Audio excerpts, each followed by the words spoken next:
जंगल में कड़ाके की ठंड थी और उसी ठंड में एक बूढ़ी चिड़िया लकड़ी बेच रही थी। अरे माँ जी, इतनी ठंड में आप यहाँ लकड़ियाँ क्यों बेच रही हो?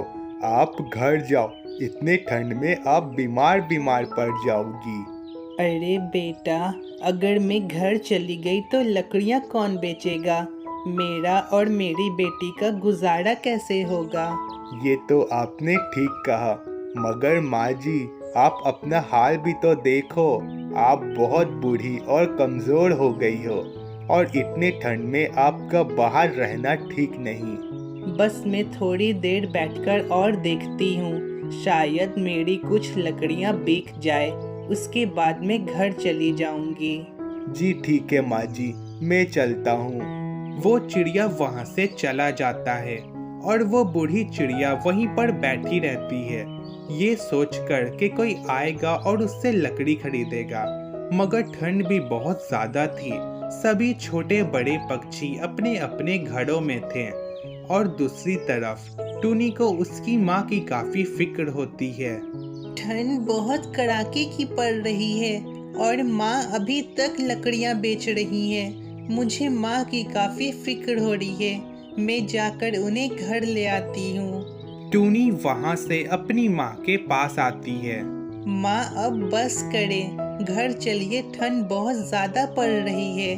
अगर आप इतनी ठंड में बाहर रहेंगी तो आप बीमार पड़ सकती हैं। अरे टूनी बेटा, सुबह से एक भी लकड़ी नहीं बिकी। मुझे समझ नहीं आ रहा हम दोनों का गुजारा कैसे होगा। मैं थोड़ी देर और रुककर देखती हूँ। माँ, इतने ठंड में सभी पक्षी अपने अपने घरों में हैं। यहाँ आसपास कोई भी नहीं है। चलिए घर चलें। शायद तुम सही कह रही हो, चलो घर चलते हैं। अब वो दोनों अपने घर आ जाते हैं। ओह, ठंड बहुत ज़्यादा है। इतने ठंड में तो कोई जम ही जाए। गोड़ी, अरे ओ गोड़ी, कहाँ मर गई ये? जल्दी से मेरे लिए गर्मा गर्म पराठे लाओ, मुझे बहुत भूख लगी है। जब देखो तब खाने की बात करते हैं। घर में राशन खत्म होने वाला है और उन्हें कोई फिक्र नहीं है। कल्लू बेटा, मैं गर्मा गर्म पराठे बना रही हूँ, तुम भी साथ में खा लो। जी ठीक है माँ।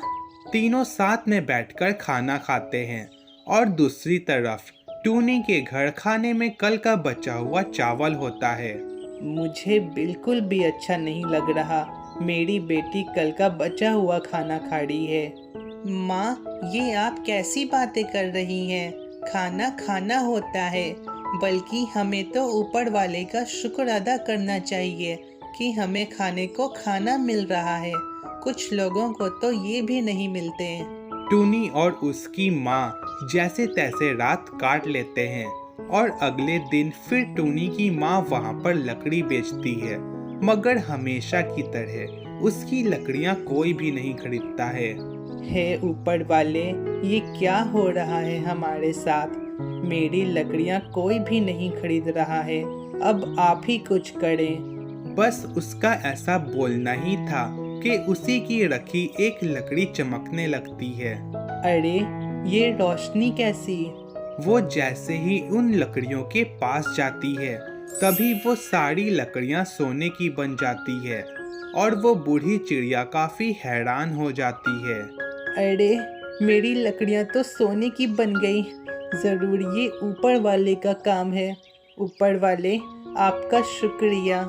बूढ़ी चिड़िया वो सारी सोने की लकड़ी लेकर अपने घर आती है और टूनी को दिखाती है और सारी बात भी बताती है। कहते हैं ना, ऊपर वाले का देर है मगर अंधेर नहीं। माँ, हम डेली एक लकड़ी बेचेंगे। अगर एक बार में साड़ी बेच देंगे तो जंगल के सभी पक्षियों को शक होने लगेगा और वो फिर हमसे ये सारी लकड़ियाँ छीन लेंगे। तुम सही कह रही हो टूनी बेटा। अब रोज टूनी एक सोने की लकड़ी बेचती और खूब सारे पैसे ले लेती। धीरे धीरे दोनों काफी अमीर होने लगते हैं। दोनों की जिंदगी पूरी तरह बदल जाती है। गोड़ी, अरे ओ गोड़ी, जल्दी खाना लाओ, मुझे बहुत भूख लगी है।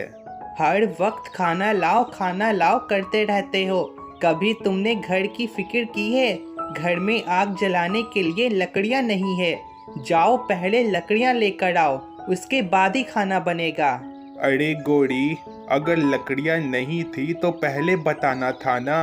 अब मैं इतनी ठंड में लकड़ियाँ कहाँ से ढूंढूंगा? टूनी की माँ लकड़ियाँ बेचती है, तुम जाकर उनसे कुछ लकड़ियाँ खरीद लो। ठीक है, मैं अभी जाता हूँ। पिताजी, आप कहाँ जा रहे हैं? मैं भी आपके साथ जाना चाहता हूँ। मैं भी आपके साथ बाहर जाऊँगा। नहीं बेटा, बाहर बहुत ठंड है, तुम यहीं घर पर रहो, मैं तुरंत आ जाऊंगा। ऐसा कहकर कालू कौवा वहां से बूढ़ी चिड़िया के जगह पर आता है जहां पर वो लकड़ियां बेचती थी, मगर इस बार वहां पर वो नहीं होती है। इसीलिए कालू कौवा एक चिड़िया से पूछता है, जरा सुने भैया, यहाँ पर टूनी की माँ लकड़ियाँ बेचा करती थी, क्या आज वो लकड़ी नहीं बेचेगी? टूनी की माँ और लकड़ियाँ बेचेगी? मजाक कर रहे हो क्या कालू भैया? टूनी की माँ अब अमीर हो गई है, वो अब लकड़ियाँ नहीं बेचती। अगर आपको लकड़ियाँ चाहिए तो उसके घर जाकर ले लीजिए। कालू कौवा टूनी के घर आता है और उसका घर देखकर काफी हैरान हो जाता है।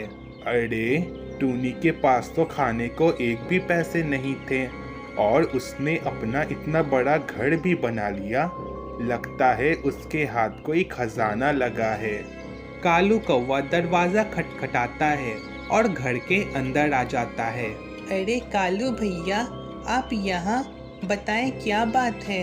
अरे टूनी, तुमने तो अपना काफी बड़ा घर बना लिया। लगता है तुम्हारे हाथ कोई खजाना लगा है। ऐसा कुछ नहीं है कालू भैया, आप बताएं कैसे आना हुआ? अरे, मैं तो भूल ही गया था। वो टूनी, मैं कुछ लकड़ियाँ खरीदने आया हूँ, तुम मुझे कुछ लकड़ी दे दो। मेरे पास कुछ लकड़ियाँ हैं, अगर आप चाहें तो वो ले सकते हैं। तुम्हारा शुक्रिया टूनी। अब कालू कौवा कुछ लकड़ी लेकर वहां से चला जाता है। माँ, कालू कौवा आया था, आज उसे पता चल ही जाता कि हमारे पास सोने की बहुत सारी लकड़ियाँ हैं। तुम सही कह रही हो टूनी, हमें उन लकड़ियों का कुछ करना पड़ेगा। मेरे पास एक आइडिया है, हम दोनों एक दुकान खोलते हैं और उस दुकान से ही हम दोनों अपना गुजारा करेंगे। हाँ माँ, ये सही रहेगा। दुकान खोलने के बाद जितने भी सोने की लकड़ियाँ बच जाएंगी वो मैं कहीं छिपा दूंगी, ताकि किसी को मिले ना और ना किसी को इसके बारे में पता चले।